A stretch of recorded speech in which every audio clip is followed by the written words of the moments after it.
Primeiro ponto desta mensagem, tema também desta noite, o movimento da fé. Anota aí, se você costuma anotar, o movimento da fé. Agora, Betesda quer dizer no original casa de misericórdia. Talvez por isso tem tantas santas casas da misericórdia. Ou seja, o rio que flui, não é isso? Água que movimenta, não é uma água parada, mas uma água que se movimenta. Então é casa de misericórdia. E quando eu olho para a nossa igreja, eu vejo isso aqui é uma casa de misericórdia. Isso é uma casa que as pessoas entram com enfermidades físicas, enfermidades sentimentais, emocionais, saem curadas, transformadas pelo poder da palavra de Deus e do Evangelho de Cristo. Pessoas entram com seus casamentos ajustados e saem daqui com seus casamentos abençoados. Quem acredita nisso? Eu acredito nisso. Nós vivemos isso todo momento, essa realidade, neste lugar.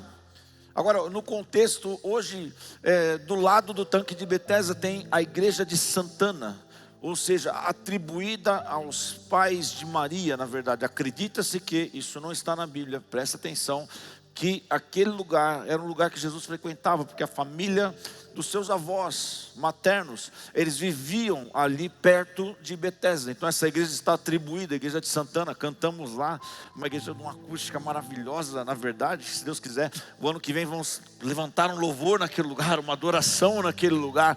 Um lugar incrível, porque não precisa nem de som, por si só a acústica, ela reflete tudo aquilo.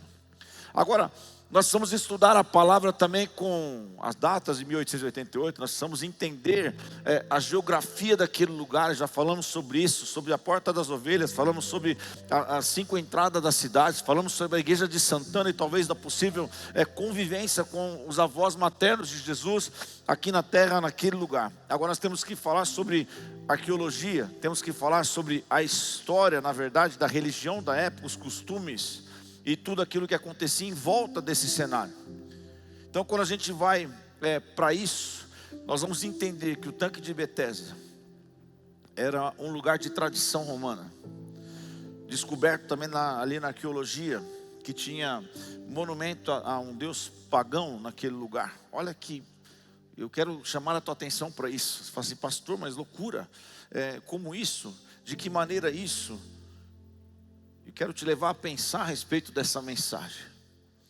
Então alguns teólogos dizem que na verdade esse texto, na verdade ele foi anexado, na verdade com o anjo do Senhor movimentava as águas.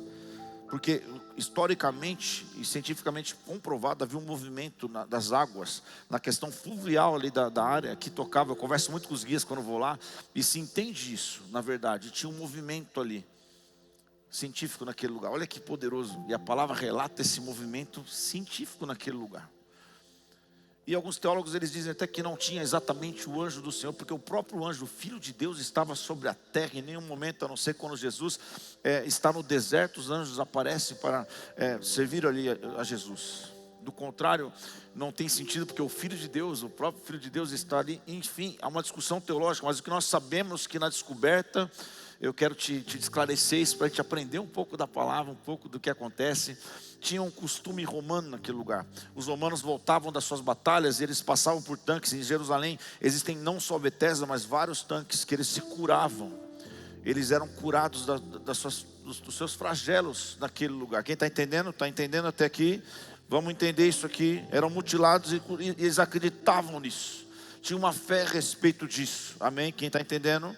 Então, em um lugar de se dividir entre tradição romana e a fé. Diga assim, tradição romana e a fé.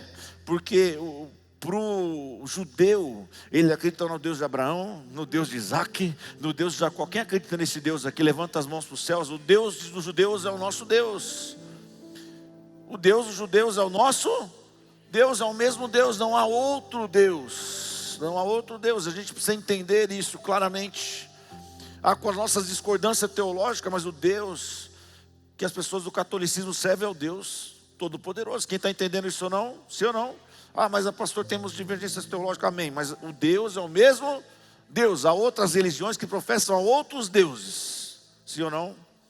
Ou podem colocar um objeto como Deus. Isso é um outro problema. Mas nós celebramos ao mesmo Deus. Então existia a tradição romana e existia ali a fé dos judeus, que algo acontecia naquele lugar. Sabe por que a fé é mais poderosa do que qualquer teologia. A gente precisa entender isso. A fé é mais poderosa do que qualquer tradição.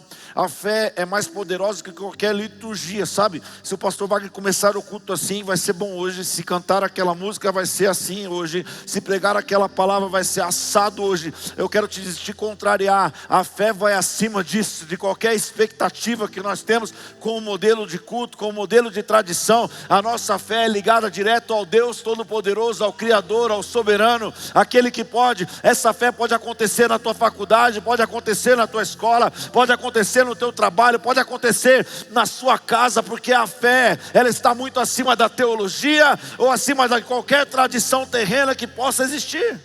Aliás, Jesus era tipo um adolescente, sabe? Ele gostava de contrariar.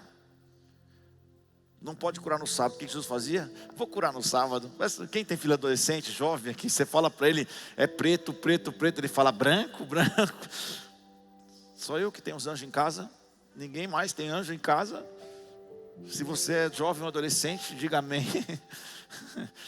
Engole, não tem o que fazer, dá aquela engolidinha seca.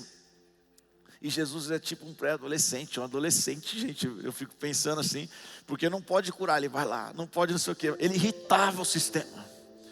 Ou seja, Jesus sempre quebrava os padrões. Jesus ia contra as tradições, está me entendendo? Sem romper princípios, sem romper aquilo que estava estabelecido pelo reino de Deus. Mas Jesus, ele gostava de mudar os padrões que os homens inventaram, que homens criaram. Aqui é um padrão humano estabelecido, mas a fé está acima de qualquer padrão humano. A fé está acima de qualquer ambiente. Quem diz que Jesus só se manifesta nesse ambiente bonito chamado igreja? Aqui é o lugar que nós juntamos a nossa oração, juntamos o nosso propósito, mas Deus quer te levar para um nível mais alto de fé, um nível mais alto para crer no Senhor, que qualquer lugar que você pisar, como diz a tua palavra de Deus, o lugar será transformado, o ambiente será favorecido pelo milagre, através da fé que está sobre a sua vida.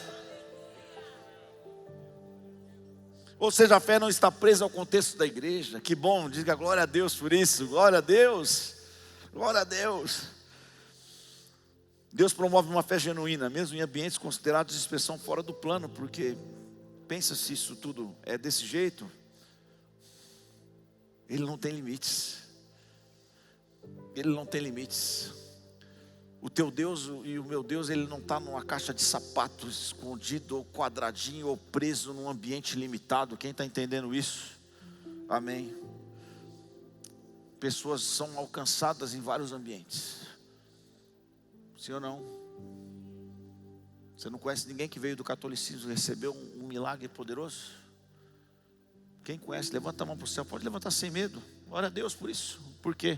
Não é sobre o catolicismo, não é sobre o evangélico, não é sobre a igreja primitiva, é sobre o reino de Deus e o poder do Deus soberano, dos reis, dos seis, do Senhor dos senhores. Não é sobre o modo. Glória a Deus por isso. A gente pode pregar para uma igreja que pensa, que é madura, que crê na teologia de fato. Até porque a igreja primitiva veio primeiro, depois veio o catolicismo, depois vem os evangelhos, que às vezes a gente quer se achar a última bolacha do pacote. Irmão, nós somos a última bolacha mesmo, quebrada, moída, tem hora. Sabe o que? Porque é sobre Ele, é sobre o poder do Senhor, é sobre o reino do céu, sobre a nossa vida. Amém? Tem restauração. Sabe, a pessoa às vezes ela tem fé, minha empresa vai mudar, mas ela nunca entrou num ambiente como esse. Eu acho poderoso isso. Ela nunca esteve numa igreja, mas ela tem uma fé tão poderosa que vai mudar. Alguém conhece alguém que não frequenta o ambiente e vence porque tem fé, acredita, vai acontecer, vai mudar? Então não precisa. Lógico que a gente é abastecido aqui, eu não estou substituindo, mas eu estou querendo abrir os teus olhos, que você tem que ser mais poderoso, porque você está num ambiente favorecido de graça ainda. Um ambiente poderoso como esse. Glória a Deus. A sua fé, diga para alguém, a sua fé tem o poder de fazer toda a diferença. Gente, com a fé dessa aí, acho que Deus até dormiu agora. Será que você pode chacoalhar essa mão e diga assim, a sua fé tem o poder de fazer toda a diferença. Você veio, está frio demais, gente. Você veio, aproveita, assiste o culto. Toma posse da palavra, não é? Glória a Deus, toma posse da palavra.